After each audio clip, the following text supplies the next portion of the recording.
দরবারে হাজির। জোরে বলো।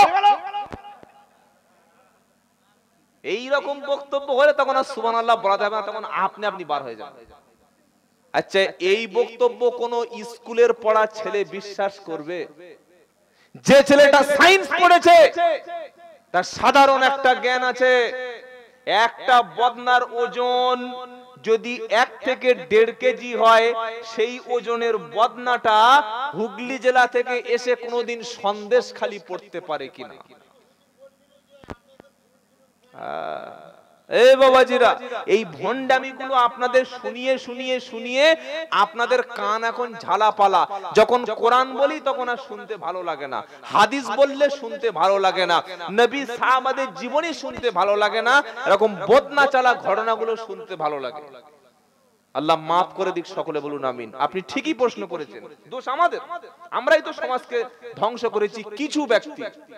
সেজন্য আপনাকে আলেম চিনতে হবে, বক্তা চিনতে হবে, যাকে তাকে এই দাওয়াত করে মঞ্চে চাপিয়ে দেবেন না, বড় ক্ষতি হয়ে যাবে। আর স্টেজে এরকম যোগ্য ওলামা বসিয়ে রাখবেন, যেন ভুল বললে সঙ্গে সঙ্গে ধরতে পারে, ভাই এটা দাওয়াত দিচ্ছেন, গায়েবের খবর পীর সাহেবকে চাপিয়ে বলবেন না। কথা মনে থাকবে ইনশাআল্লাহ। একটা মানুষ হুগলি থেকে বদনা চলে দিল, বিজ্ঞান দ্বারা মিথ্যা কথা। একটা বদনা 200 কিলোমিটার দূরে কিভাবে যেতে পারে? না আছে তার উইংস, না আছে তার কোনো ম্যাগনেটিক্যাল পাওয়ার, না আছে কোনো চুম্বক শক্তি। পাকা টাহা মিথ্যা কথা মানুষকে বলে দিয়েছে। এই সোশ্যাল মিডিয়ার শিক্ষিত যুগে এই সমস্ত কথা চলে, এই সব ভণ্ডামি। এই শুনছে আর বলছে সুবহানাল্লাহ সুবহানাল্লাহ। আর আল্লাহর কুদরত, নবীদের মুজিজা, এগুলো মানুষ যখন শুনে মুখ থেকে সুবহানাল্লাহ বার হয় না। তো আল্লাহ পাক সূরা আনফালের 2 নম্বর আয়াতে খাঁটি মুমিনের কিছু টেস্টের কথা বলে দিচ্ছেন। এই খাঁটি মুমিনের 5টা কোয়ালিটি, 5টা গুণাবলী থাকবে। এই 5টা গুণ, 5টা কোয়ালিটি যে ব্যক্তির মধ্যে থাকবে, সে হচ্ছে আল্লাহর খাতায় একটা খাঁটি মুমিন। বলুন সুবহানাল্লাহ। কি কি? ইন্নামাল মুমিনুনাল্লাযীনা ইদা যুকিরাল্লাহু ওয়াজিলাত কুলুবুহুম, নিশ্চয়ই কেবল মাত্র খাঁটি মুমিন, খাঁটি বিশ্বাসী তারা, আল্লাহর নাম শুনলে যাদের অন্তঃকরণের মধ্যে কম্পন তৈরি হবে, শরীর কাঁপবে না ভাই। যখন জিকির হবে, আল্লাহ স্মরণ যখন হবে, অন্তর কাঁপবে না, শরীর কাঁপবে। কি বলছেন? আর এখন জিকিরের নামে শরীর কাঁপছে। আর বাংলাদেশে দেখেন নাই চরমনাই পীর, উজানির পীর, ভণ্ড পীর, যত ভণ্ডদের আড়ত সব বাংলাদেশ। হাক্কানি পীর যদি একটা থাকে, 99টা ভণ্ডদের দখলে। এরকম যদি এতক্ষণ জিকির করতাম, ওখান থেকে কাঁচা দিয়ে মাইক দুমড়ে ভেঙে প্যান্ডেলে দেখে ঝুলছে। আপনি দেখেছেন এরকম? দেখেন নাই?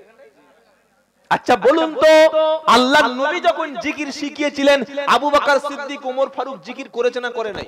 কই কোনদিন তো ওমর ফারুক রাদিয়াল্লাহু আনহু জিকির করতে করতে আবু বকর সিদ্দিকের ঘাড়ে উঠে পড়েনি? পড়েছে? কখনো বিলাল রাদিয়াল্লাহু তাআলা আনহু জিকির করতে করতে আবু হুরায়রা চেপে ধরেনি?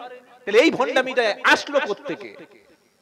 আসল ধর্মটাকে এরা দূরে সরিয়ে রেখে ভণ্ডামিটা মানুষের কাছে আশিক দেখাচ্ছে। কিন্তু কোরআন বলছে খাঁটি মুমিন আল্লাহর নাম শুনলে অন্তরটা কেঁপে যাবে, জিকিরের সময় মনের মধ্যে একটা আলাদা মেজাজ তৈরি হবে।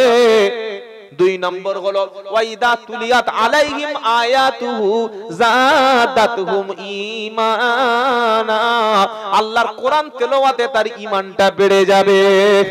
সুবহানাল্লাহ। কোরআন যখন শুনবে, হারামকে হারাম বলে ছেড়ে দেবে, হালাল বস্তুকে তখন ভক্ষণ করবে, ফরজ ওয়াজিব সুন্নাত তার দ্বারাই আমল হবে, নিষিদ্ধ নাজায়েজ কাজগুলো তার দ্বারাই ছেড়ে যাবে। কোরআন শোনার পরে অটোমেটিক নিজেকে পরিবর্তন করে নেবে। 3 নম্বর হলো ওয়া আলা রাব্বিহিম ইয়াতাওয়াক্কালুন, খাঁটি মুমিনের 3 নম্বর কোয়ালিটি হলো ভরসা করবে একমাত্র কার উপরে? জোরে বলুন আল্লাহ। সকলে বলুন আজ থেকে আল্লাহর উপরে ভরসা করব। বলুন ইনশাআল্লাহ। তিনি ছাড়া আমাদের আর বাঁচানোর কেউ নাই। তিনি ছাড়া আমাদের দোয়া শোনার কেউ নাই। তিনি ছাড়া লাভ ক্ষতির কোনো মালিক নাই। তিনি রিজিক দেন বলে আমরা বেঁচে আছি, তিনি হায়াত দিচ্ছেন বলে আমরা বেঁচে আছি, তিনি সুস্থ রেখেছেন বলে আমরা বসে আছি, তিনি আমার কপালে যতটুকু রেখেছেন ততটুকু আমি পাবো, তিনি আমাকে যদি দয়া করে জান্নাতটা দেয় জান্নাত পাবো, তিনি যদি আমাকে শাস্তি দেন আমাকে শাস্তি নিতেই হবে, তিনি যদি আমাকে পৃথিবীতে ধনী বানানোর চেষ্টা করে পৃথিবীর কেউ আমাকে ক্ষতি করতে পারবে না। সমস্ত সবকিছু ভরসা আল্লাহর উপরে রাখবো, বলুন ইনশাআল্লাহ। বিপদ মুসিবত আসবে ইমানদারের, আসবে না আসবে না? ইমানদারের পাঁচটা বিপদ পৃথিবীতে হবে। বলানা বুলুওয়ান্নাকুম বিশাইইন মিনাল খাউফি ওয়াল জুই ওয়া নাকসিম মিনাল আমওয়ালি ওয়াল আনফুসি ওয়াস সামারাতি ওয়া বাশশিরিস সাবিরিন আল্লাযীনা ইযা আসাবাতুহুম মুসিবা ক্বালু ইন্না লিল্লাহি ওয়া ইন্না ইলাইহি রাজিউন। দ্বিতীয় পারা দ্বিতীয় পৃষ্ঠা সূরা বাকারা 153-54 নম্বর আয়াতে আল্লাহ পাক বলছেন, ওখানে সূরা আনফালে কি বলেছে? ইমানদারের কোয়ালিটি কটা? জোরে বলেন। এক নম্বর, আল্লাহ জিকিরের সময় অন্তরটা তার কাঁপবে। দুই নম্বর, ওই ব্যক্তি কোরআন তেলাওয়াত করলে আল্লাহর উপরে তার ঈমানটা অনেক বেড়ে যাবে। তিন নম্বর হলো আল্লাহর উপরে ভরসা করবে। আর আল্লাহ পাক বলছে খাঁটি ঈমানদার আমার উপরে ভরসা করবে। যখন ঈমানদার আমার উপরে ভরসা করবে, আমি ঈমানদারের 5 রকম পরীক্ষায় ফেলে একটু দেখে নেব যে ঈমান আছে কিনা। টেস্ট করব করকম? জোরে বলো। 5 রকম বিপদ দিয়ে টেস্ট হবে। কি? বলানা বুলুওয়ান্নাকুম বিশাইইম মিনাল খাউফি ওয়াল জুই ওয়া নাকসিম মিনাল আমওয়ালি ওয়াল আনফুসি ওয়াস সামারাত ওয়া বাশশিরিস সাবিরিন আল্লাযীনা ইযা আসাবাতুহুম মুসিবা ক্বালু ইন্না লিল্লাহি ওয়া ইন্না ইলাইহি রাজিউন। প্রথম পরীক্ষা হলো আমি আল্লাহ তোমাকে ক্ষুধার কষ্ট প্রথমে ভয় দেখাবো। ঈমান আনলে তার উপরে ভয়ের পরিবেশ তৈরি হবে। আজকের আপনারা দেখতে পাচ্ছেন সারা পৃথিবীতে নির্যাতন সব কিন্তু ঈমানদারদের উপরে হচ্ছে। একদিকে ফিলিস্তিনে এই পর্যন্ত প্রায় 50,000-এর বেশি মানুষকে শহীদ করা হয়েছে, 10 লক্ষ মানুষকে ঘরছাড়া করে দেওয়া হয়েছে। আর সামনে 21শে জানুয়ারি ভারতবর্ষের মুসলমানের উপরে আসছে কঠিন ঈমানের পরীক্ষা। কত জানুয়ারি? কি হবে জানেন? জানা আছে? নিজের মসজিদের খবর না নিলে জানবো কিভাবে ভাই? এই মুসলমানের ছেলেরা, বাবরি মসজিদ কখনো ভাঙার ক্ষমতা সুযোগ হতো না যদি আমরা মসজিদে আবাদ করতাম। কি বলছেন আপনারা? কি বলছেন বলেন? কলকাতায় 200-এর উপরে মসজিদ বন্ধ আছে, আপনার জানা আছে? জানা নাই। এই যে আমাদের বর্তমান পরিস্থিতি, আমাদের যুবক ছেলেদেরকে মোবাইল এক, 2 নম্বর নেশা জাতীয় বস্তু গাঁজা মদ আর চুল্লু তাড়ি, 3 নম্বর মোবাইলের অশ্লীলতা যেভাবে যুবক সমাজকে গ্রাস করেছে ভাই, আমরা অভিভাবক, আমরা সমাজের যারা দায়িত্বশীল ব্যক্তি, যদি আমরা ছেলেদেরকে না রুখে দিই, যদি সঠিক পথে না আনি, আপনার মসজিদ 10 থেকে 20 বছর পরে যে বাবরির মতো হবে না, যে তালা পড়বে না, তার কি গ্যারান্টি আছে বলেন? আগে মসজিদ মাটির ছিল, মাটি থেকে উপরে উঠলো খড় ছেড়ে দিয়ে টালি, আর তারপরে এসবেস্টাস, তারপরে ছাদ পড়লো, নিচের প্লাস্টার গুলো নষ্ট করে টাইলস মোজাক বিছিয়ে দিয়ে বুড়ো বুড়ো যে পুরাতন মডেলের ফ্যান ওগুলো খুলে দিয়ে লাগিয়ে দেওয়া হলো এসি। বিশাল বড় মসজিদ, আর ফজরের সময় গিয়ে দেখুন 2 জন বয়স্ক আর 1.5 জন বাচ্চা, আর ইমাম আর মুয়াজ্জিন চালাচ্ছে। 3 লাখ 4 লাখ 10 লাখ টাকা মসজিদ করে কি লাভ আছে যদি মসজিদে মুয়াজ্জিনকে যদি 5000 টাকা বেতন না দিতে পারি, যদি ইমামকে 10000 টাকা বেতন না দিতে পারি? ভাই এই জলসাটা করতে লক্ষ লক্ষ টাকা খরচ হয়। যদি আমরা একটা মসজিদ 30 লাখ টাকা খরচ করে না করে মসজিদটা এসবেস্টারে থাকে থাক, মসজিদটা শুধু ছাদ আছে থাকে থাক, ওই মসজিদে যদি একজন যোগ্য ইমাম রাখি 10000 টাকা দিলে হাফেজ, কারি, মুফতি, মাওলানা এরকম যোগ্যতা সম্পন্ন আলেম পাওয়া যাবে না যাবে না? আপনি মসজিদের যোগ্য ইমাম রাখুন, কেন বক্তাকে 10000 টাকা দেবেন? কেন সারা রাতের জলসা হবে? আপনি বছরে তো 365 দিনের মধ্যে 53টা জুমা পাচ্ছেন ভাই, পাচ্ছেন না? 53টা জুমা তো বছরে পাচ্ছেন। 53টা জুমায় যদি ভালো একজন যোগ্য আলেম রাখেন যিনি কোরআন সুন্নাহ থেকে কথা বলবে, 53টা জুমায় যদি আধ ঘন্টা করে বক্তব্য করে বা 50টা জুমায় যদি আপনি অ্যাটেন্ড থাকেন, কত ঘন্টা বক্তব্য শোনা হলো? 50টা জুমায় থাকলে 25 ঘন্টা। 25 ঘন্টা বক্তব্য সারা বছর শুনলে ওটাই বেশি কাজ হবে না এশার নামাজ থেকে আর ফজর পর্যন্ত সারা রাত শুনে সকালবেলা নামাজ কাজা? কোনটা কাজ হবে ভাই? আমরা কি করি? আমি বলছি না যে জলসা বন্ধ করুন, আমি বলছি না, বললে আবার আমাদের ভয় আছে, খাবো কি, তাই তো? কিন্তু সত্যটা আমি বলবো। আমি কেন চিল্লাচ্ছি শোনো। সারা বছর বছরে একদিন জলসা দিয়ে কতটুকু নোট করবেন মাথায় জানি না, কতটুকু মগজে থাকবে জানি না, কিন্তু যোগ্য ইমাম যদি 10 থেকে 15,000 টাকা দিয়ে মসজিদে রাখেন, বছরে হয়তো 1 লাখ থেকে 1.5 লাখ টাকা ইমাম নেবে, কিন্তু তিনি জুমার দিনে যে বক্তব্যটা কোরআন সুন্নাহ অনুযায়ী দেবে, এই বক্তব্যটা জলসার চাইতে বেশি পাওয়ারফুল, বেশি প্রভাব, বেশি আসর সমাজের উপরে করবে। আপনারা কি বলছেন বলেন? তার মানে কি জলসা বন্ধ করে দিতে বলছি? না, যোগ্য ইমাম রাখুন, আর যিনি আছেন তার যোগ্যতা আলহামদুলিল্লাহ, আমি তাকে খারাপ বলছি না, তবে ইমামকে দিয়ে সমাজে কাজ করিয়ে নিন। আচ্ছা বলুন তো, এই যে জলসাটা হয়েছে, যে কমিটির ছেলেগুলো আছে এখানে, এরা একদিনে জলসা দিয়েছে না 1.5 থেকে 2 মাস পরিশ্রম করতে হয়েছে? বলুন, 1-2 মাস পরিশ্রম করতে হয়নি? মাইকিং করা, পোস্টার ছাপানো, বক্তা দাওয়াত করা, এ পাড়ায় চাঁদা তোলা, ওখান থেকে চাল আনা, কার হাঁস আনা, কার গরু আনা, পরিশ্রম কোশিশ করতে হয়েছে না হয়নি? একদিনে কখনো হয়নি, দুদিনে কখনো হয়নি। এত পরিশ্রম করে যদি এখানে 4জন 5জন লোক বসে থাকতো, এটা ভালো লাগতো কি ভাই? বলেন, ভালো লাগতো না। আপনি 30 লাখ টাকা দিয়ে মসজিদে বিল্ডিং করলেন, যদি মসজিদে না লোক থাকে, মুসাল্লি না থাকে, আল্লাহ আপনার উপরে রহম করবে তো? আপনি ভাববেন কথাটা। তাহলে জলসার জন্য যদি 2 মাস পরিশ্রম করতে পারি মানুষকে আনার জন্য, মসজিদ কমিটি, ইমাম আর সাধারণ মুসাল্লির কি হয়েছে? আমরা কেন সপ্তাহে একদিন বার হতে পারি না?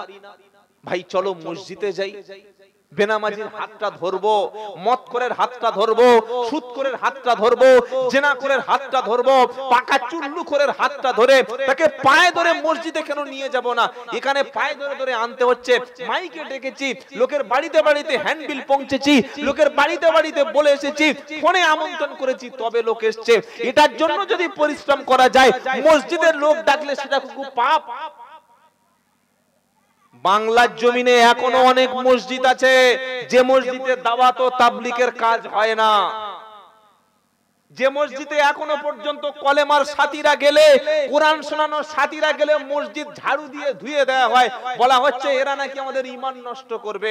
আর যারা মসজিদে তোমাদের খেয়ে সর্বনাশ করে চলে যাচ্ছে, তারা তোমাদের ঈমানটা কি বাড়িয়ে যাচ্ছে বলো? তুমি জলসার দিন জলসা একটা দেওয়ার জন্য 2 মাস পরিশ্রম করেছো, তাহলে একটা গ্রামে একটা মসজিদে নামাজি বানানোর জন্য প্রয়োজন আছে না নাই?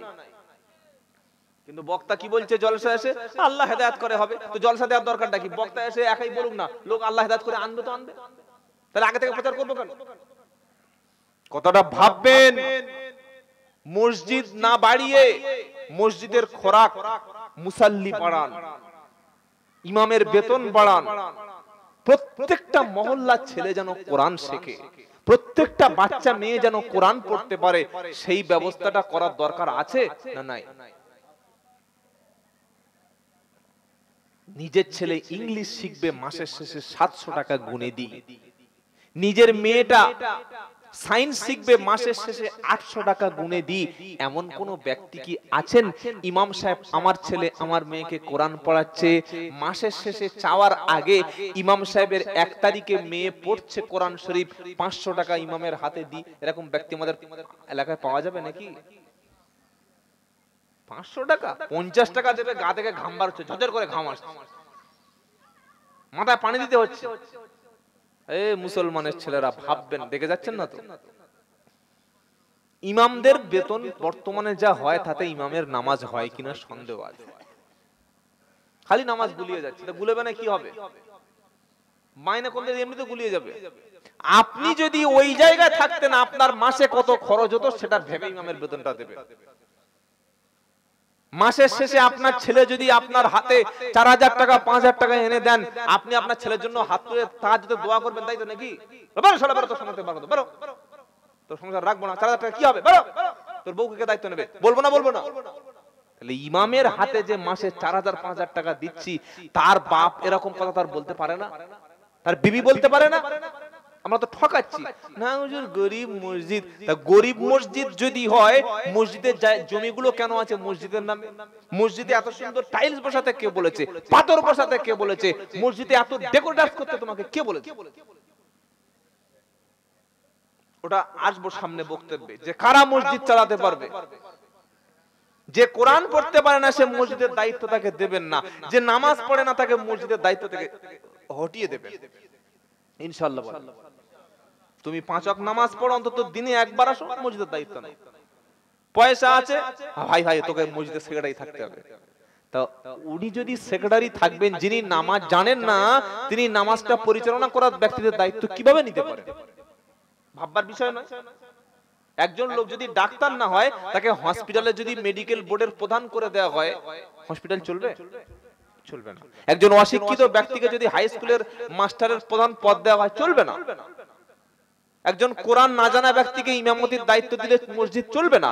ঠিক তেমন ক্যাশিয়ার, মাতোয়াল্লি, মসজিদের সেক্রেটারি সদস্য কোরআন জানা নামাজি ব্যক্তিদের দিতে হয়। যারা আছেন, আমি খারাপ বলছি না, তারা থাক, কিন্তু দায়িত্বটা নেওয়ার আগে বিবেচনা করে দায়িত্ব নেবেন। কথা মনে থাকবে ইনশাআল্লাহ। খাঁটি মুমিন 3 নম্বর কোয়ালিটি আল্লাহ বলছে, আল্লাহর উপরে ভরসা করবে। আমি আল্লাহ ইমানদারদের 5টা পরীক্ষা করব। প্রথমে ভয় দেখানো হবে। সামনে দিন আসছে, বাবরি মসজিদের জায়গায় রাম মন্দির উদ্বোধন। মুসলমানদের তো কলিজাটা পুড়ে যাওয়ার কথা। 350 বছরের মসজিদ, 400 বছরের মসজিদ, সেটাকে ভেঙে মাটির সঙ্গে গুড়িয়ে দেওয়া হলো। আজ তারা লাফাচ্ছে আমরা সফল। তোমরা মন্দির করেছো, মসজিদের জায়গায় মন্দির করলে ভগবান রামচন্দ্র খুশি হবে তো? যদি খুশি হয় তাহলে তোমরা করো। আর কিয়ামতের দিন এর বিচার ইনশাআল্লাহ আল্লাহ করবে। করবে না? করবে না? কোর্ট, আইন, অফিস, আদালত আমাদের হাতে নেই। একমাত্র ভারতের জমিনে আল্লাহ ছাড়া আমাদের পক্ষে কেউ নেই। তাই আমি আব্দুল্লাহ জুবায়ের বলছি, ভাই যদি তোমার জমি 5 বিঘে থাকে, 10 বিঘে জমি যদি থাকে, কথাটা ভাববে বাড়িতে গিয়ে বসে, খালি শুনে পালিয়ে যাবে না। 5 বিঘে 6 বিঘে জমি বিক্রি করে প্রয়োজনে তোমার ছেলেটাকে একটা আইনজীবী, একটা বিচারপতি বানাও। তা না হলে সামনে সেদিন আসছে, তুমি মুসলমান এই নামটা শুনে তোমার পক্ষে কেউ আর কেস লড়বে না, লিখে রেখে দিও। আমি আসাম সফর করেছি বছর 3 বার। গত শেষ 3 দিন আগে যে আসাম সফর করলাম, শুনলে অবাক হয়ে যাবেন। আসামের সরকার যত সরকারি মাদ্রাসা সবগুলো বন্ধ করে দিয়েছে, মাদ্রাসাকে স্কুল বানিয়ে দিয়েছে, এবং 1000 খারেজি বা কওমি মাদ্রাসা, যেগুলো আল্লাহ জনগণের টাকার ওসিলায় চালায়। বুঝতে পারছেন না? ইতিম বাচ্চা, দুস্থ বাচ্চা, এরাই তো মাদ্রাসায় বেশিরভাগ পড়ে। কেউ চাল বিক্রি করে, কেউ মাছ বিক্রি করে, কেউ সবজি বিক্রি, কেউ 1000 2000 যাকাত ফিতরার টাকায় মাদ্রাসায় দেয়। এই রকম খারেজি মাদ্রাসা আসামে 1000 বন্ধ করার সিদ্ধান্ত ইমিডিয়েটলি নিয়েছে, বাকি মাদ্রাসাটা ইমিডিয়েটলি বন্ধ করে দেবে। আসামের মানুষরা আমাকে বললেন, ভাই আপনি দোয়া করবেন, আপনারা পশ্চিম বাংলার মানুষ আজ যাই হোক অনেক শান্তিতে আছেন, আলহামদুলিল্লাহ বলেন। কথা বুঝতে পেরেছেন? বসে খেলে ওই একটা কথা আছে না, কি হয়, বসে খেলে ভূতে কি লয়, একটা কথা আছে না। কিছু লোক লাফাচ্ছে বাংলার জমিনে, আসল অবস্থাটা হিকমত বোঝে না। এই যে বাবরি মসজিদ ভেঙে রাম মন্দির বানানোর একটাই উদ্দেশ্য, তাদের সমস্ত ভোট আমরা এক জায়গায় করব, তবে আমরা মুসলমানরা উস্কানিতে পা দেব না, বলুন ইনশাআল্লাহ। বলেন ইনশাআল্লাহ। আমরা সবাই এক থাকবো, বলুন ইনশাআল্লাহ। কে হানাফি, কে শাফি, কে ফুরফুরা, তবলিগ, আজানগাছি, কাদরিয়া, চিস্তিয়া, এসব ফেরকাবাজি বন্ধ করো। এখনো পর্যন্ত মানুষ দেখছি ফেরকাবাজি করছে জলসায়। আমরা ফুরফুরা সিলসিলা, আমরা দাদা হুজুরের সিলসিলা, আমরা সব জান্নাতি, আমরা তবলিগ জামাত করি, আমরা আল্লাহর রাস্তায় বার হই, আমরা জান্নাতি, আমরা উমুক পীর সাহেবের মুরিদ, আমরা সব জান্নাতি। ভাই তোরা সব জান্নাতে যাবে আর বাদ বাকি সব জাহান্নামে যাবে? এটা কেন বলছো তোমরা জলসা বসে? তবলিগ জামাত আমার ভাই, ফুরফুরা আমার ভাই, আজানগাছি আমার ভাই, কাদরিয়া আমার ভাই, চিস্তি আমার ভাই। যে কলেমা পড়েছে, যে 5 ওয়াক্ত নামাজ পড়ে, যে শিরিক করে না, যে কাবা শরীফের দিকে নামাজ পড়েছে, সে জান্নাতের ট্রেনে উঠে গেছে, বলুন সুবহানাল্লাহ। এই কথা আমরা বক্তারা বলতে পারি না? গোটা বিশ্ব এখন চলছে চক্রান্ত মুসলমানদের ধ্বংস করবে, গোটা বিশ্বের চক্রান্ত ইমানদার ধ্বংস করব, গোটা বিশ্বের চক্রান্ত সমস্ত মাদ্রাসা মসজিদ ধ্বংস করব। আর সেদিন দেখলাম একটা বক্তব্য, একজন বক্তা দেখি কবর থেকে খুশবু সেন বার হচ্ছে, সেটার পক্ষে দলিল খুঁজছে। ইউরোপ, আমেরিকা এবং রাশিয়া, পৃথিবীর যত পরমাণু অস্ত্র যে সমস্ত দেশের আছে, তাদের একটাই টার্গেট, বিশ্বযুদ্ধ শুরু হলে আমরাই আগে বম্বিং করব।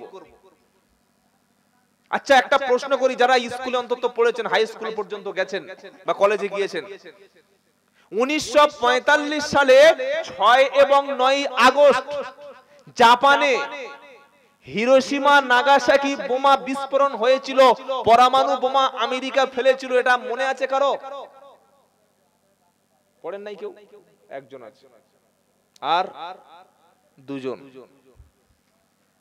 1945 সালে আমেরিকা জাপানে যে পরমাণু বোমা ফেলেছিল, তার চাইতে বড় বোমা ফেলা হয়েছে গত 1 মাস আগে ফিলিস্তিনের একটা হসপিটালে। খবর কারোর কাছে আছে? তার চাইতে বড় বোমা। একসঙ্গে 10 থেকে 20,000 মানুষকে শহীদ করে দেওয়া হয়েছে। প্রকৃত তথ্য তো আমরা জানতে পাচ্ছি না ভাই, আসল ঘটনাটা কি হচ্ছে। এখনো আমরা লড়াই করছি নিজেদের মধ্যে, মারামারি। এখনো আমরা মসজিদ নিয়ে ভাগাভাগি।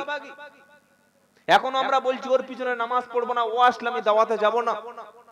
বিশ্বের খ্রিস্টানরা, বিশ্বের ইহুদিরা, বেঈমান নেতানিয়াহু ইসরায়েলের প্রধানমন্ত্রী হুমকি দিয়ে রেখেছে যে গাজা থেকে, ফিলিস্তিন থেকে সমস্ত মুসলমানদের উচ্ছেদ করব।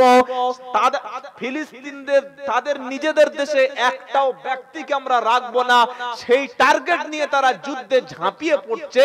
আর আমরা মুসলমানরা এখনো কবরে খুশবু পাচ্ছি। সেদিন ফুরফুরা শরীফের একটা ব্যক্তি পোস্ট করলো ফেসবুকে, বড় অবাক লাগে, হাসি লাগে। কোন এক পীর সাহেব মারা গেছেন, তার কবর ভেঙে গেছে, সেখান থেকে নাকি খুশবু আসছে। শুনতে পাচ্ছেন আপনারা? আচ্ছা যদি কোনো কবর থেকে খুশবু বার হয়, তাতে সাধারণ মানুষের কোনো লাভ আছে? হ্যাঁ?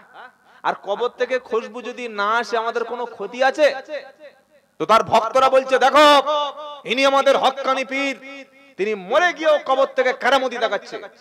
কিরকম কেরামতি?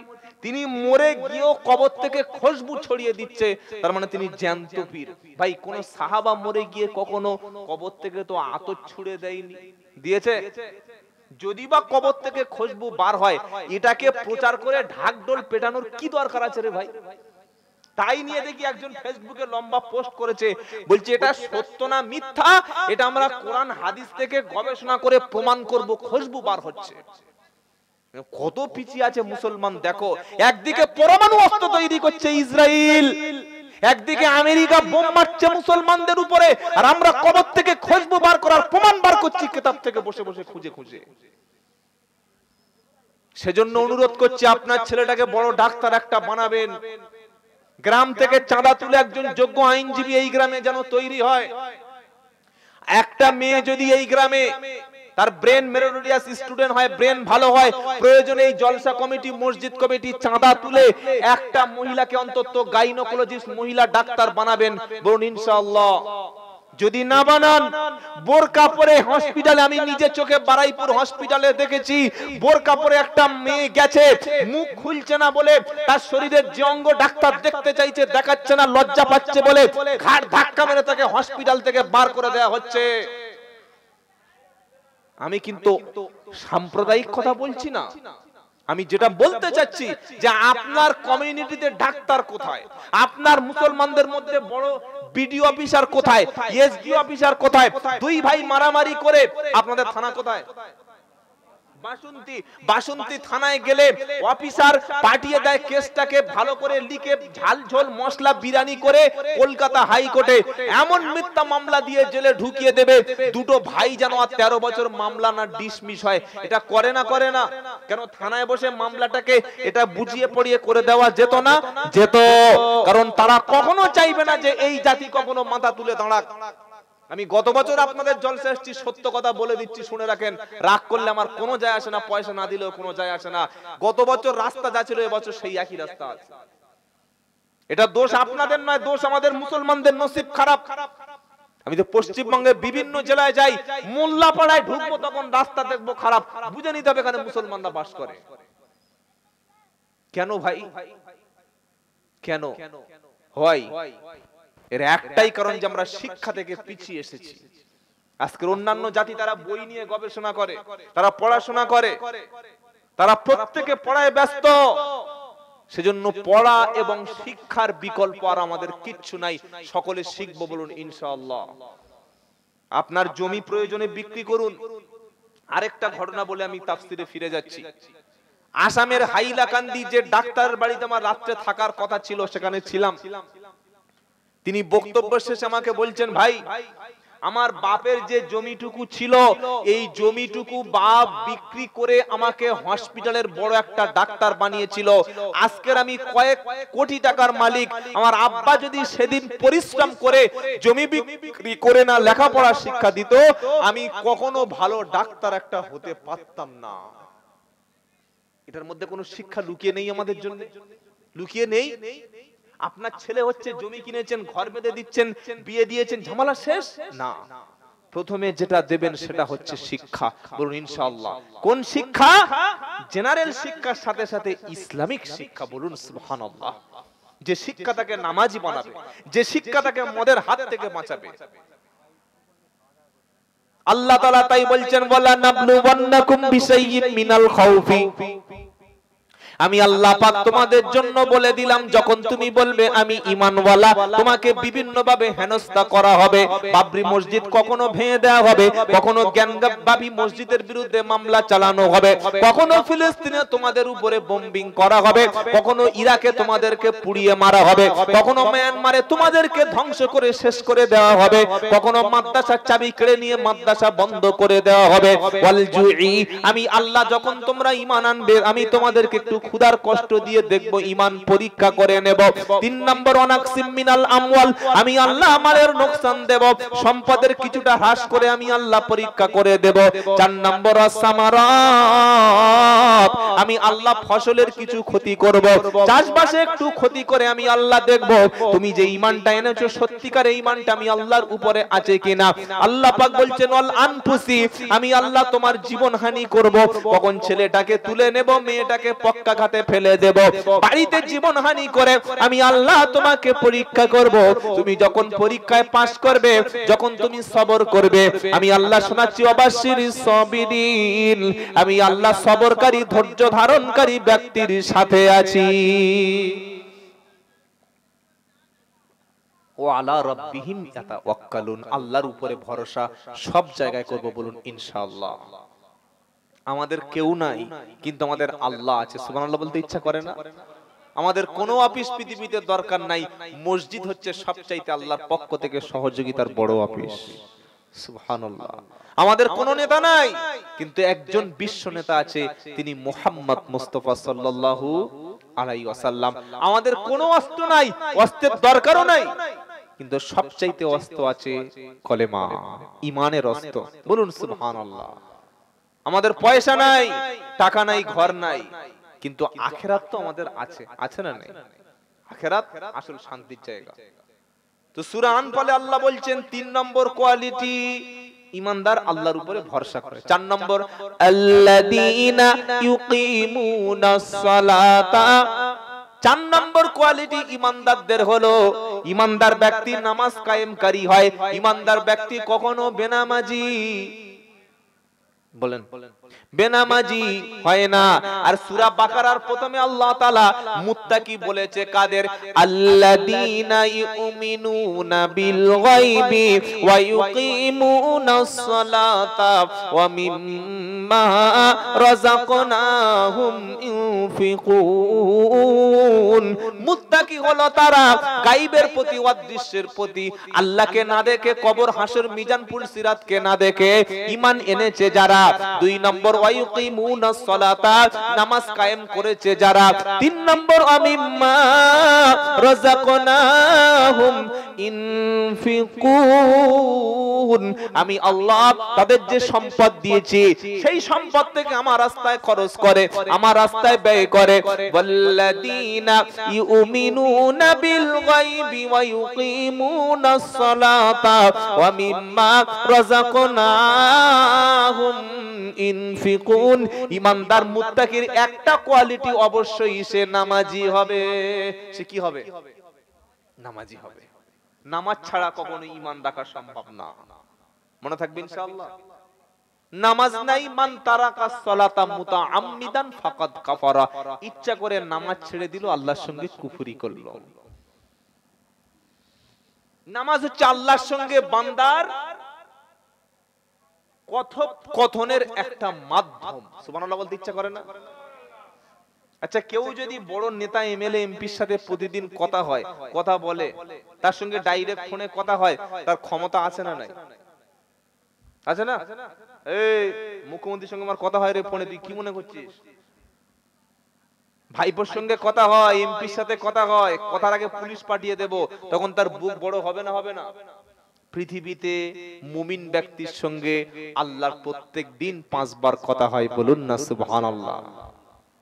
কখনো ফজরে, কখনো জোহরে, আসরে, মাগরিব, ইশায়, আবার মাঝে মাঝে তাহাজ্জুদের নামাজে ঈমানদার ব্যক্তির সাথে আল্লাহর সাথে ডাইরেক্ট কথা হয়। সুবহানাল্লাহ। যার মনের মধ্যে এই ভয় আছে, যার মনের মধ্যে এই রকম আশা আছে, আল্লাহর সামনে দাঁড়াতে হবে, আল্লাহর সামনে পৃথিবীর সমস্ত হিসাব আমার দিতে হবে, ওই ব্যক্তি কখনো নামাজ কাজা, জোরে বলুন, নামাজ কিন্তু একটা কঠিন কাজ। কে বলেছেন? আল্লাহ। নামাজ কিন্তু সহজ না। কাদের জন্য সহজ, কাদের জন্য কঠিন? কোরআন শোনাচ্ছে, ওয়াস্তাইনু বিস-সাবরি ওয়াস-সালাহ ওয়া ইন্নাহা লাকাবীরাতুন ইল্লা আলাল খাশিঈন। তার আগের আয়াত, ও আকিমুস সালাতা ওয়া আতুজ যাকাত ওয়ারকাউ মা'আর রাকিঈন, বলুন সুবহানাল্লাহ। প্রথম পারা সূরা বাকারা 43 নম্বর আয়াতে আল্লাহ পাক শোনাচ্ছে, তুমি ঈমান ঠিক রাখার জন্য, খাঁটি মুমিন হওয়ার জন্য প্রথমে তোমাকে নামাজ লাগবে, নামাজ কায়েম করতে হবে, আর নামাজটা পড়ার সময় তোমাকে জামাত সহকারে নামাজ পড়তে হবে। সুবহানাল্লাহ। জামাত, জামাতবদ্ধ হও, কাতারবদ্ধ হও। 3 জন থাকলে জামাত করো, 2 জনও থাকলে জামাত করার অনুমতি আছে না নাই? সুবহানাল্লাহ বলতে ইচ্ছা করে না? এত বড় গুরুত্বপূর্ণ নামাজ জামাতের, আপনি নামাজের জামাত ছেড়ে দিয়েছেন, তার মানে আপনি দল থেকে নিজেকে বিচ্ছিন্ন করে নিয়েছেন। যখন জামাত ছেড়েছেন, নামাজের জামাত ছেড়েছেন, মুসলিম থেকে আপনি দলটা আস্তে আস্তে নিজেকে পৃথক করে নিচ্ছেন। আল্লাহর নবী সাল্লাল্লাহু আলাইহি ওয়াসাল্লাম জামাতের গুরুত্ব সম্পর্কে তিনি বলেছেন, আজান হয়ে যাওয়ার পর যে মুসলমানরা জামাতে হাজির হয় না, আমি নবী আমার মন চায় যে আমি ঘরগুলোতে যেন আগুন দিয়ে জ্বালিয়ে দিই, কারণ এই ঘরের মহব্বতে সে মসজিদে যাচ্ছে না। কিসের মহব্বত? যেটা বলো না, এই মহব্বত দুনিয়ার মিছে। মহব্বত কি? একদিন মাটির ভিতরে হবে ঘর, রে মন আমার কেন বাঁধো দালান ঘর। যে ঘরে আপনি আছেন, আজ থেকে 50 বা 100 বছর আগে এই ঘরটাও আপনার বাপের বা দাদুর ছিল না? ছিল না? 150 বছর পরে আপনার থাকবে? আপনার কোনো চিহ্নই পাওয়া যাবে না। একদিন মাটির ভিতরে হবে ঘর, রে মন আমার কেন বাঁধো দালান ঘর। প্রাণ পাখি যাবে উড়ে পিঞ্জর ছেড়ে, ধরা ধমি সবই রবে তুমি যাবে চলে। বন্ধু বান্ধব যত মাতা পিতা তারা সুত, বন্ধু বান্ধব যত মাতা পিতা তারা সুত, সকলে হবে তোমারই পর। একদিন মাটির ভিতরে হবে ঘর, রে মন আমার কেন বাঁধো দালান ঘর। ঘর ঘরের জায়গায় থাকবে, কিন্তু আমাদের আসল ঘরে ফিরে যেতে হবে। যাওয়ার আগে ঈমান নিয়ে যাব, বলুন ইনশাআল্লাহ। আজ থেকে তওবা করি, যখন বাড়িতে থাকবো জামাতে নামাজ আদায় করব ইনশাআল্লাহ। বলেন, বলেন না ইনশাআল্লাহ? নামাজ কাদের জন্য কঠিন না? আল্লাহ পাক শোনাচ্ছে, ওয়াস্তাইনু বিস-সাবরি ওয়াস-সালাত ওয়া ইন্নাহা লাকাবীরাতুন ইল্লা আলাল খাশিঈন আল্লাযীনা ইয়াযুন্নুনা আন্নাহুম মুলাকু রাব্বিহিম ওয়া আন্নাহুম ইলাইহি রাজিউন। বান্দা বিপদ মুসিবতে যখন তুমি পড়বে, তুমি বিপদ মুসিবতে পড়লে সবর করবে, ধৈর্য ধরবে, আর নামাজের মাধ্যমেই আমি আল্লাহ আমার কাছে সাহায্য কামনা করবে। সিজদায় গিয়ে দোয়া কবুল হয়, জানা আছে? বলেন না। আমরা মুসলমানরা নামাজে সালাম ফিরানোর পরে লম্বা লম্বা দোয়া শুরু করে দিই, নামাজে সালাম ফিরানোর পরে কান্নাকাটি শুরু করে দিই। আল্লাহর নবী সাল্লাল্লাহু আলাইহি সাল্লাম যখন নামাজ পড়তেন, নামাজের মাধ্যমে যখন জাহান্নামের আয়াত আসতো, তখন তিনি জাহান্নামের হাত থেকে আল্লাহর কাছে পানাহ চাইতেন। আল্লাহর নবীর স্ত্রী আম্মা জান আয়েশা সিদ্দিকা রাদিয়াল্লাহু তাআলা আনহা তিনি বলেছেন, নবীজি রাতের নামাজে যখন সিজদায় পড়ে যেতেন, এত বেশি তিনি কান্নাকাটি করতেন, কাঁদতে কাঁদতে কাঁদতে কাঁদতে তার শরীর থেকে, তার গলা থেকে এমন কান্নার আওয়াজ আসতো, তার কণ্ঠ আর কখনো শোনা যেত না। আমাদের মসজিদগুলিতে নামাজের সময় কান্নার আওয়াজ আসে না, আর সালাম ফিরানোর পরে রেডিমেড মোনাজাত যখন হয়, লম্বা দোয়া যখন শুরু হয়, এমন কান্না কাঁদছে মনে হচ্ছে যেন ইমাম সাহেবের 14 গোষ্ঠী আজকের মারা গেছে। হয় না? শবে বরাতের সময় কাঁদে দেখেছেন? শবে বরাতে কান্নাকাটি হয়? হয় না? হয় না? শবে বরাতে কাঁদে না? শবে বরাতে কাঁদে কখন? কবরস্থানের কাছে গিয়ে কাঁদে, নামাজের শেষে এত কান্না কাঁদছে চোখ মোছাবার লোক নাই। অথচ সাহাবারা আল্লাহর নবী যখন কাঁদতেন, তিনি নামাজের মাধ্যমেই তিনি কাঁদতেন, কারণ নামাজের মাধ্যমে দোয়া কবুল হয়। সুবহানাল্লাহ। সিজদায় গিয়ে দোয়া কবুল করেন কে? জোরসে বলো। আল্লাহর নবীকে জিজ্ঞাসা করা হলো, হে আল্লাহর নবী, বান্দা কখন আল্লাহর নিকটবর্তী হয়? আমার নবীজি সাল্লাল্লাহু আলাইহি সাল্লাম বলেছেন, বান্দা যখন সিজদা দেয়, বান্দা যখন সিজদা দেয় আল্লাহর কদমের উপরে, আল্লাহর কাছাকাছি বান্দা সবচাইতে তখন আল্লাহর কাছাকাছি চলে যায়। প্রধানের সঙ্গে দেখা হয়েছে, মন্ত্রীর সঙ্গে দেখা হয়েছে, পায়ের কাছে বসে সেই সময় বলো, ও 3 ঘন্টা সময় দিয়েছে পার্টি অফিসে বসে বলার কথা মনে নাই, বাড়িতে এসে বলছে ও দাদা আমার একটা ত্রিপল লাগবে, ত্রিপল তুই এতক্ষণ এখানে বসলি বলিস না? সেজদায় গিয়ে বেশি করে কাঁদতে হয়। আমাদের সেজদা মুরগি ধান খাচ্ছে যেন পট পট পট তুলছে।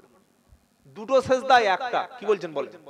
সুবহান রাব্বিয়াল আ'লা, সুবহান রাব্বিয়াল আ'লা, সুবহান রাব্বিয়াল আ'লা। এটা কখন বলতে হয়? সেজদায় গিয়ে 3 বার তো কমপক্ষে বলবে। আচ্ছা বলুন তো, তারাবির নামাজ যখন আমাদের মসজিদগুলিতে হয়, সেজদায় 3 বার তাসবিহ পড়ার সময় পাওয়া যায়? কে বলেছে ভাই এরকম 5G গতিতে তারাবি পড়তে? হ্যাঁ, আল্লাহু আকবার। রুকু ঠিক নাই, সিজদা ঠিক নাই, 2 রাকাত নামাজ দিয়ে শুরু হলো, 20 রাকাত তারাবি পড়বে, 10 রাকাত তারাবি পড়ে উঠে দেখছে পিছন থেকে একটা ছেলে সামনে একটা বয়স্ক লোক লুঙ্গি খুলে পড়ে আসে। এত উঠবস করেছে ঘুরে ঘুরে। এটা তারাবি না। তারাবির নামাজের মজা আলাদা, সেজদায় গিয়ে কাঁদার মজা আলাদা। সেজদায় গিয়ে বলুন, দোয়া আল্লাহ কবুল করবে, বলুন সুবহানাল্লাহ।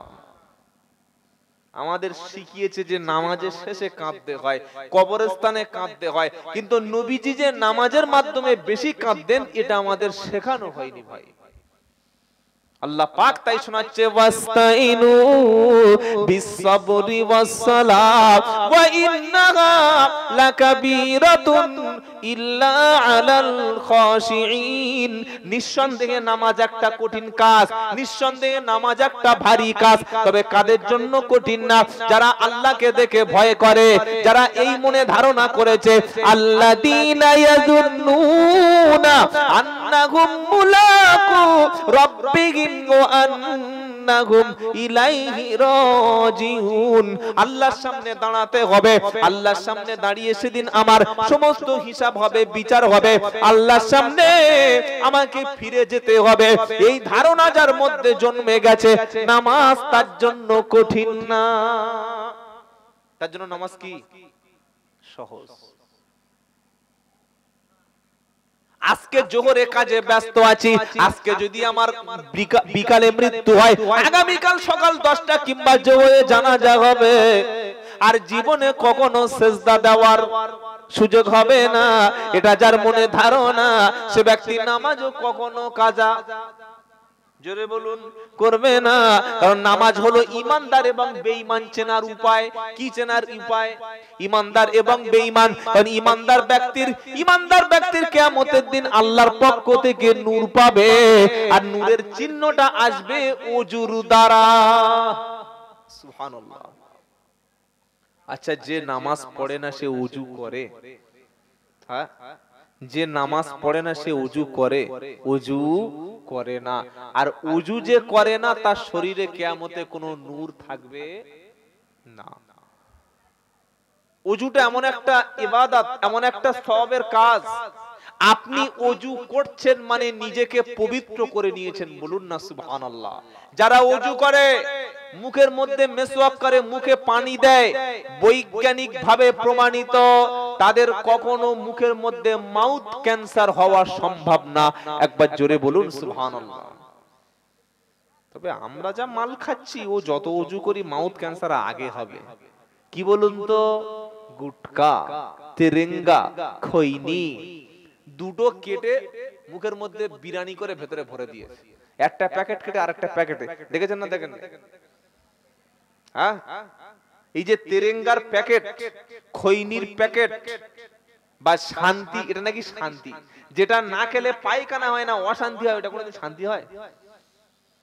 ওই খাচ্ছে, খেয়ে সাদা দাঁতগুলো হলুদ বানিয়ে দিয়েছে। ছি ছি ছি ছি ছি ছি। তওবা তওবা তওবা। এখনো অনেক নামাজি আমি দেখেছি যারা নামাজ পড়ে সাথে সাথে বিড়িও খায়, দেখেছেন আপনারা? এরকম লোক হোল ডুগরি আছে নাকি? এ বাবা, নামাজের সাথে বিড়ি খায়, মানে আতরও মাখে আবার গুও মাখে। আস্তাগফিরুল্লাহিল আযীম। তাকবীর হচ্ছে আসরের সময়, আল্লাহু আকবার আল্লাহু আকবার আল্লাহু আকবার আল্লাহু আকবার আশহাদু আল্লা ইলাহা ইল্লাল্লাহ। তাড়াতাড়ি বিড়ি ধরে ও তাড়াতাড়ি করে খেয়ে কোন রকমে ছুবড়ে গিয়ে মুখটা ঢুকে ওদিকে দাঁড়িয়ে গেছে। ওদিকে তাকবীর হচ্ছে, এদিকে বিড়ির টানটা জোরে হচ্ছে। কেন? কিনেছি 3 টাকা পিস, নষ্ট করা যাবে? এটা কখনো আল্লাহর মহব্বত হলো না। আপনি নামাজ ধরেছেন, বিড়ি ছাড়তে পারেন নাই, আপনার মুখ থেকে যে গন্ধটা বার হচ্ছে না, এটা ফেরেশতাদের অনেক কষ্ট হয়। আপনি তো মুখে গিয়ে মসজিদে ইবাদত করবেন, কখন তাসবিহ পড়বেন, তাহলিল পড়বেন, দরুদ পড়বেন, পড়বেন না? নাকি মসজিদে স্ট্যাচুর মতো এরকম দাঁড়িয়ে থাকবেন, বুকে হাত দাঁড়াবেন নাকি? দোয়া পড়তে হবে, তাসবিহ পড়তে হবে। তো আপনার মুখ থেকে যে বিড়ি সেন্ট বার হচ্ছে, ফেরেশতারা কাছে আসবে তো? খালি বলছে হুজুর দোয়া করছি, কবুল হয় না। আরে বোকা, মুখে দুর্গন্ধ তো কবুল হবে কি করে? বিড়ি, সিগারেট, খৈনি, জর্দা এগুলো খাবেন না, বলুন ইনশাআল্লাহ। কেন? এগুলোর প্যাকেটের উপরে ক্যান্সারের চিহ্ন দিয়ে ক্যান্সার হয়ে গলা ঝুলে রক্ত আর মাংস ঝুলছে। এটা তামাক, বিড়ি, সিগারেট, খৈনি, জর্দার প্যাকেটে লেখা আছে না নাই? আছে। এটা থাকার পরে মালটায় হাত যায় কি করে? এটা থাকার পরে কেটে ভিতরে ঢোকে কি করে? পোল্ট্রির দোকানের সামনে, গোমাংস, গরুর গোশতের দোকানের সামনে যদি বোর্ড দিয়ে লেখা থাকে এই মুরগির গোশ খেলে, এই খাসির গোশ খেলে ক্যান্সার নয়, আপনার শরীরে কোনো সামান্য রোগ হতে পারে, ওর দোকান থেকে মাংস কেউ কিনবে? তাহলে এখান থেকে যদি না যায়, এটা কিনলে কি করে ভাই? যদি কোনো দুধওয়ালা, ঘি বিক্রেতা যদি বলে এই ঘি বা এই দুধ বা এই সরিষার তেল, এই ডালডা, এটা খেলে এর মধ্যে এমন কিছু আছে যেটা আপনার পেটের মধ্যে কোনো সমস্যা হতে পারে, ওর দোকানে ঝাঁপ পড়বে না? পড়বে না? পড়বে। ওর দোকানে যদি ঝাঁপ পড়ে, তাহলে তেরেঙ্গার, খৈনি আর গুটকা গুলো ফেরেশতা খাচ্ছে না মুসলমানরা খাচ্ছে? এটা জেনে শুনে খাচ্ছে কিভাবে? যারা দোকানদার, শপকিপার, দোকানদারি করেন, আমি আব্দুল্লাহ জুবায়ের বলছি, এখানে আপনার একটা তাকওয়ার পরিচয় দিতে পারেন। দোকানের সামনে বড় বড় মোটা করে লিখে দেবেন, এখানে বিড়ি, সিগারেট, খৈনি, জর্দা, কোন নেশা জাতীয় হারাম বস্তু আমি বিক্রি করি না, এটা লিখে দেবেন। হয়তো কিছু কাস্টমার কেটে যাবে, কিন্তু আল্লাহ তাআলা এর ওসিলায় আপনাকে বরকত দেবে, বলুন সুবহানাল্লাহ।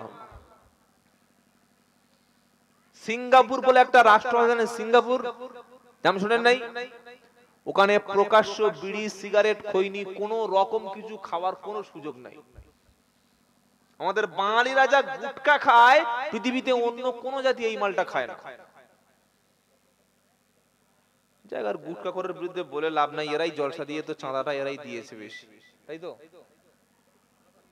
আল্লাহ আমাদের মাফ করে দিক, সকলে বলুন আমিন। এরা বাবা যারা সব বলে আমাদের গুটকা খাওয়াটা বন্ধ করে দেবে নাকি? ভাই খাচ্ছেন খান, কিন্তু নবীর উম্মাত হিসাবে হয়তো ফেঁসে যেতে পারে। আল্লাহ পাক বলছে, বান্দা তুমি আমার সামনে দাঁড়াবে, নামাজের আগে তুমি ওযু করে পবিত্র হও। ওযু হলো একজন মুমিন ব্যক্তির শরীর ওয়াশ হয়ে গেল। ওযু করার সাথে সাথে পাপ মুক্ত যেমন হলো, ওযুর সাথে সাথে জীবাণু মুক্ত হয়ে গেল।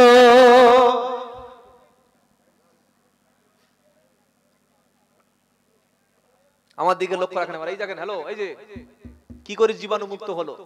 প্রথমে ইসলাম বলছে সুন্নাতটা দু হাতের কবজি, তারপরে মুখের মধ্যে পানি, তার মধ্যে নাকটা ভালো করে ধুয়ে নাও, মুখটা ভালো করে ধুয়ে নাও, দুই হাতের কনুই পর্যন্ত ধুয়ে নাও, মাথা মাসা করো, পাটা ধুয়ে নাও। এটা সুন্নাত বললাম, ফরজটা কোরআনে লেখা আছে, ইয়া আইয়ুহাল্লাযীনা আমানু ইযা কুমতুম ইলাস সালাতি ফাগসিলু উজুহাকুম ওয়া আইদিয়াকুম ইলাল মারাফিক ওয়ামসাহু বিরুসিকুম ওয়া আরজুলাকুম ইলাল কাবাইন। 6 পারা 7 পৃষ্ঠা 1 নম্বর লাইনে 6 নম্বর আয়াত সূরার নাম মাইদা। হে বিশ্বাসী ঈমানদারেরা, যখন তুমি নামাজের জন্য প্রিপারেশন নেবে, নামাজের জন্য যখন তুমি প্রস্তুতি নেবে, ফাগসিলু উজুহাকুম, মুখমণ্ডল ধৌত করো। ওযু করার সময় মুখ ধোয়া হয় না, নাক আর গাল ধোয়া হয়? মুখ ধরুন না আপনার ভিতরে, মুখের মধ্যে যদি কোনো জীবাণু থাকে, বিজ্ঞান বলছে খাওয়ার পরে মুখটা ভালো করে ধুয়ে নাও, কারণ খাদ্য কণা কোনো খাবারের শেষের অংশ যদি দাঁতের ফাঁকে আটকে যায়, তোমার মুখের মধ্যে যদি আটকে যায়, এটা পচে তোমার মুখের মধ্যে রোগ জীবাণু হয়ে মাউথ ক্যান্সার হতে পারে। নামাজি ব্যক্তি যদি ভালো করে ওযুটা করে, 5 বার ওযু করতে গেলে দিনে 3 বার কুল্লি করবে, 3 5 15 বার কুল্লি করলে তার মুখের মধ্যে রোগ জীবাণু সবকিছু বার হবে, আর তার কখনো মাউথ ক্যান্সার হবে না। সুবহানাল্লাহ। 1 মাস পরে সেই ফেব্রুয়ারি মাসে গিয়ে বলবে, জোরে বলুন না সুবহানাল্লাহ। 2 নম্বর ইসলাম বলছে নাকটা ভালো করে ধুয়ে নাও। নাকের মধ্য থেকে আমরা গ্রহণ করি অক্সিজেন, যখন বার হয় কি মাল বার হয়? জমজমের পানি নাকি? কার্বন ডাই অক্সাইড, এটা বিষ। আপনি কি বার করছেন জানেন না। আর নাকের মধ্যে থাকে আরো বিভিন্ন রকম ওইসব নাপাক বা যে সমস্ত ঝুঁটাগুলো, ওযুর সময় নাক ধুইতে হয় না, হয় না। কি ইসলাম পেয়েছি, তুমি আল্লাহর সামনে দাঁড়াবে, নাকটা ভালো করে সাফ করে নাও। বলুন সুবহানাল্লাহ, কি সুন্দর ইসলাম। মুখ ধুয়ে নাও, চোখে জল দাও, চোখে পানি দাও, এখান থেকে এই পর্যন্ত, এই কান থেকে এই পর্যন্ত ভালো করে ধুয়ে নাও। মুখটা পরিষ্কার হলো, মুখের জীবাণু জার্মগুলো পরিষ্কার হয়ে গেল। আরো একবার বলুন সুবহানাল্লাহ। এইবার 2 হাতের এই পর্যন্ত, তাই তো? ফাগসিলু উজুহাকুম ওয়া আইদিয়াকুম ইলাল মারাফিকি। ঘুমাচ্ছেন নাকি? এখন তো খেলা বাকি আছে, সারা রাতের খেলা। আপনারা যে কি দিয়েছেন আল্লাহই জানে, সারা রাত। আল্লাহু আকবার। আপনারা থাকবেন, আমার আর কি করব, আমি তো 12টার পরে পালাবো। ভাইরা, ফাগসিলু উজুহাকুম ওয়া আইদিয়াকুম ইলাল মারাফিকি, 2 হাতের এই পর্যন্ত ধুয়ে নাও। এই 2 হাতের এখানে এবং এখানে আপনার শরীরে একটা শিরা আছে। কি আছে? শিরা। এই শিরার সঙ্গে ব্রেনে এর বিশাল বড় কানেকশন আছে। আপনি যখন এই শিরায় পানি দিচ্ছেন, এই শিরাতে যখন ভালো করে 3 বার ধুইছেন, তখন বিজ্ঞান বলছে আপনার ব্রেনটা অটোমেটিক্যালি সতেজ হচ্ছে, ঠান্ডা হচ্ছে। ব্রেনের কোষগুলো আপনার সঙ্গে সঙ্গে ঠান্ডা শীতল হয়ে আপনাকে দ্রুত ব্রেনটা, মস্তিষ্কটা তখন একটা দিকে মনোযোগ দিতে সহযোগিতা করছে। সুবহানাল্লাহ বলেন। আল্লাহ কি এমনি বলেছে হাত দিয়ে নাও? কি দরকার ছিল আল্লাহ শীতকালে বলা যে এই পর্যন্ত বার করে দাও? আল্লাহ তো বলতে পারত এই ভালো করে হাত দিয়ে নামাজ পড়, বলতে পারতো না? এইটা কেন বললো? নিশ্চয়ই এর মধ্যে কল্যাণ আছে। 1 বার না 3 বার? জোরে বলেন। 3 বার। 2 হাত ধুয়ে নাও, রোগ জীবাণু হাতে থাকবে না। মাথা মাসা করো, মাথা মাসা হয়ে গেল। এবার পায়ের আঙ্গুল শুধু ধুয়ে নাও, তাই তো নাকি? পায়ের আঙ্গুল না পায়ের গোড়ালির উপর পর্যন্ত? সুবহানাল্লাহ। পায়ের গোড়ালি কেন ধুইতে বলল? কোন মানুষের পা, মানুষ আমরা রাস্তাঘাটে চলি, ধুলো বালি রোগ জীবাণু জার্ম যত যা কিছু আছে, আল্লাহ অবশ্যই যেটা বলেছে সেটা ইবাদত। কিন্তু কোন নাস্তিক বেঈমান যদি বলে নামাজ পড়তে যাব, কিসের জন্য পা ধোবো? এখানে ইসলাম বলছে পা কেন ধুইবি? আল্লাহ ধুইতে বলেছে, অবশ্যই ধুইব। কিন্তু ব্যাখ্যা হলো আমাদের পায়ে রোগ জীবাণু যত রকম, হাঁটি রাস্তায় চলাফেরা করি, যত ধুলো আছে, বালি আছে, নোংরা আছে, আবর্জনা আছে, আমাদের পায়ে মিশে সেটা বিছানায় চলে যেতে পারে, ঘরের মধ্যে প্রবেশ করতে পারে, শরীরের অন্য কোন জায়গায় পৌঁছে যেতে পারে। সেজন্য ইসলাম বলছে পায়ের কাঁটের উপর পর্যন্ত ভালো করে ধুয়ে নাও। 4টে ফরজ আদায় হয়ে গেল, এবার তুমি পোশাকটা পরিবর্তন করে নাও। শরীর পবিত্রর সঙ্গে ভালো পোশাক। কোন পোশাক ভাই? ভালো পোশাক। ভালো মানে কি? ইয়া বানি আদম খুদু জিনাতাকুম ইনদা কুল্লি মসজিদ কুলু আশরাবু ওয়ালা তুসরিফু ইন্নাহু লা ইউহিব্বুল মুসরিফিন। 8 পারা 13 পৃষ্ঠা 1 নম্বর লাইনের 31 নম্বর আয়াত, সূরার নাম আল আরাফ। আল্লাহ পাক বলছে ইয়া বানি আদম, ও আদমের বেটা, আদমের সন্তানেরা, খুদু জিনাতাকুম ইনদা কুল্লি মসজিদ, তোমরা যখন আমি আল্লাহর নামাজের নিকটবর্তী হবে, জিনাতটা, সাজসজ্জাটা, উত্তম বেশভূষাটা গ্রহণ করো। তার মানে ভালো পোশাক পরে তুমি নামাজ পড়তে চলে এসো। কোন পোশাক?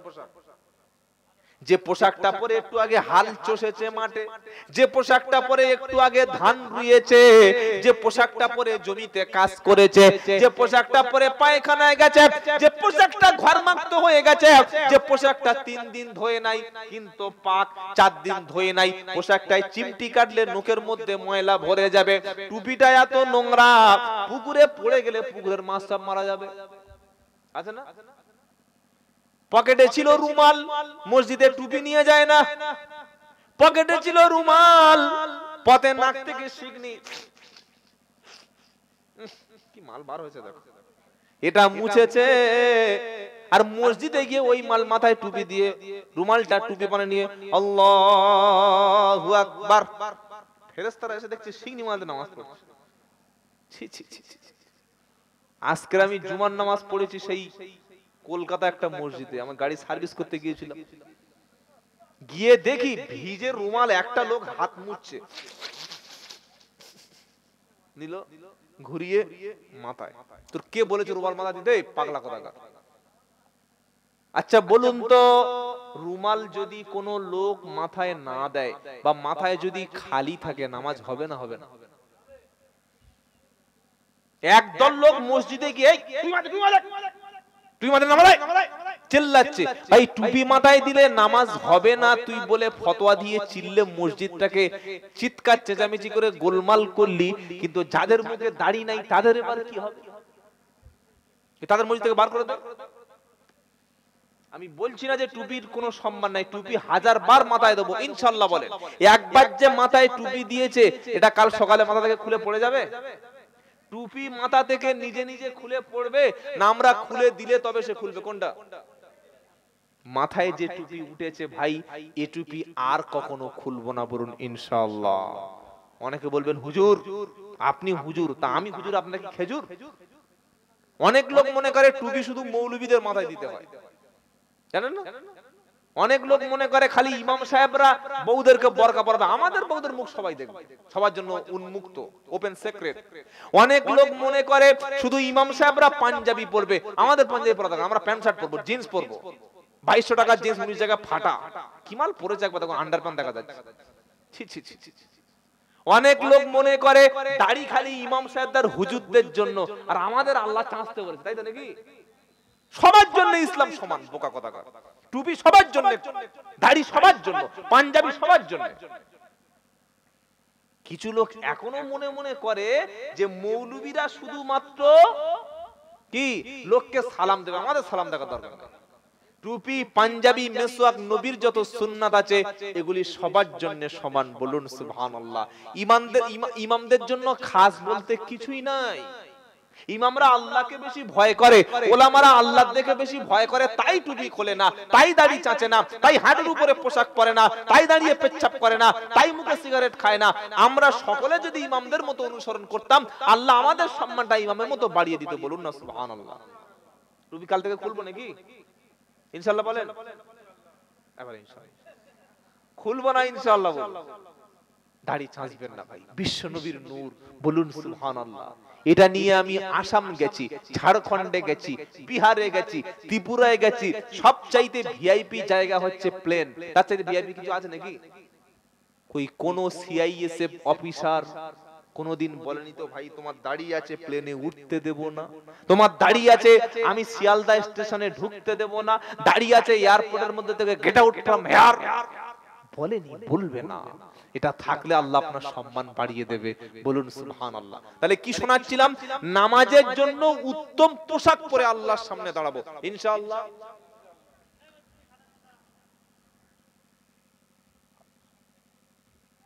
উত্তম পোশাক পরবো। কোন পোশাক? যে পোশাকটা পরলে আমাকে সবচেয়ে সুন্দর লাগে, বলুন ইনশাআল্লাহ। ইনশাআল্লাহ বলেন না।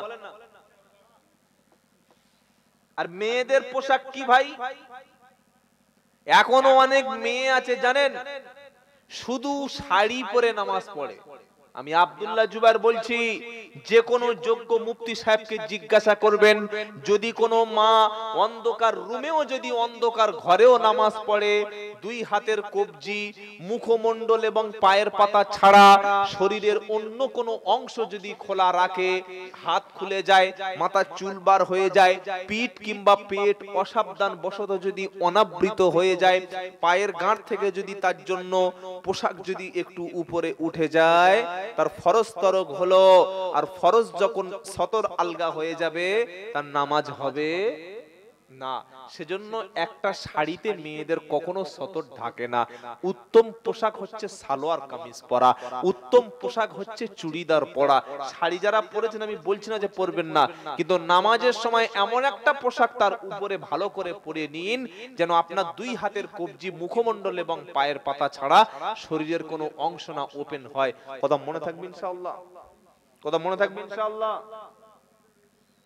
তো যাই হোক, আজ থেকে আমরা নামাজকেও কাজা করব না, বলুন ইনশাআল্লাহ। বাচ্চাদেরকে নামাজ পড়াবো, পরিবারকে নামাজের নির্দেশ দেব ইনশাআল্লাহ। ওয়া আমরু আহলাকা বিসসালাতি ওয়াসতাবিরু আলাইহা লা নাসআলুকা রিজকান নাহনু নারযুকুকা ওয়াল আকিবাতু লিত্তাকওয়া।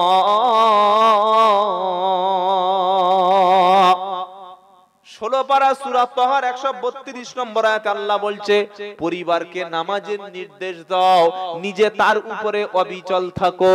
নবী, আমি আপনার কাছে রিজিক চাই না, আমি আল্লাহ তো আপনাকেই রিজিক দিয়ে থাকি।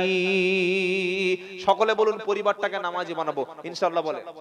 কারণ পরিবার আমরা জান্নাতে নিয়ে যেতে চাই, চাই না? চাই না? চাই। কিয়ামতের দিন সমস্ত ফ্যামিলি মেম্বার সবাইকে যদি জান্নাতে বানাতে চাই, সবাইকে যদি জান্নাতে নিয়ে যেতে চাই, আজ থেকে ফিরে গিয়ে বাচ্চা এবং বাচ্চার মা, ছেলে এবং ছেলের মা, ভাই এবং বোনকে, স্ত্রী এবং স্বামীকে, সবাইকে নামাজের জন্য দাওয়াত দেব। বলুন ইনশাআল্লাহ। আমার ঘরে যারা থাকবে সবাই নামাজ পড়বো, পুরুষ মসজিদে গিয়ে নামাজ আদায় করব। নামাজি ব্যক্তিকে আল্লাহ ওয়াদা করেছে, নামাজি মুমিন ইমানদার ব্যক্তি রুজির অভাব আমি আল্লাহ কখনো রাখব না ইনশাআল্লাহ। আচ্ছা, এই জলসাটা আগামী বছর হবে? কারা কারা চান না হাত তুলুন দেখি। নারায়ে তাকবীর।